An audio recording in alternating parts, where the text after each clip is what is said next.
Okay, so besides selection, we can also estimate size for join results. Let's assume we have two relations R and S. There are two relations, and we have assumption that VRA is no greater than VSA. In other words, for the attribute A in the relation R, its unique value is no larger than the number of values or unique values in the relation S.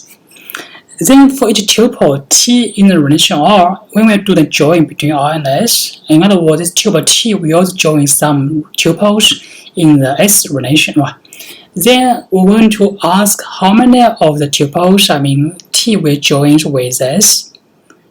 So on average, we can calculate the average tuples T will join with S. It will be equal to TS, right? Here we didn't show the T here. There should be a T on the S, denoting the number of tuples in the relation S, divided by VSA.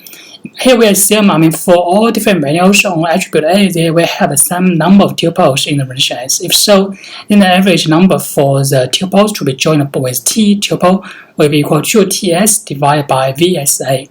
In other words, T will contribute about TS divided by VSA tuples in the joint result, right? Here we just think one single tuple in the relation R. If we consider all the tuples in the relation R, for all the tuples, the final result, they will contribute to will be about, TR times TS divided by VSA, right?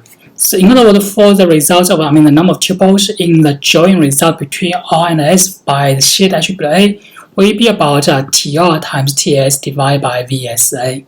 Here we have an assumption, that VRA is no larger than VSA, right? Because, we consider the VSA to be a larger number between, VRA, right? Compared with VRA. In general, if we don't have this assumption, then the number of tuples in the joint result between R and S via the shared attribute A will be equal to TR times TS divided by the max VRA and the VSA.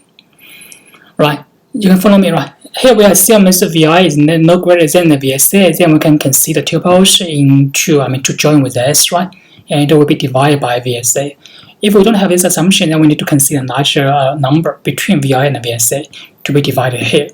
And according to this formula, we have an example at the bottom. Let's assume we have two relations R and S. The number of tuples in TR to be 10k and TS to be 20k, right? And VRA is 100 and VSA is 200. Then how large is the joint result between R and S via the shared attribute A?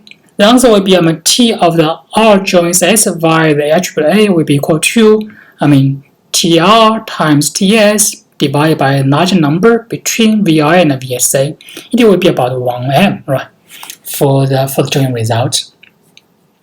If the joint between two relations via one single shared attribute, if we have multiple shared attributes between them, then we can first consider the estimated size of the joint results. How can we do that? If we have two relations R and S, and we can join them via both A and B attributes. If so, then we can estimate the results for the joint result between R and S via the shared A and B attributes. Number of tuples in the result will be equal to TR times TS divided by max of VRA, VSA, and also divided by max VRB and VSB.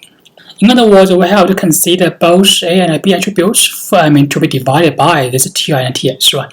And we can estimate the results of the tuple or the number of tuples available in the joint results between R and S via the shared A and B attributes in the result. Okay, so this is size estimation. We can estimate the number of tuples available in the results for the queries on both selection and the joins. And you can practice these examples by yourself on your papers, so you can get familiar with how we can get the results, right?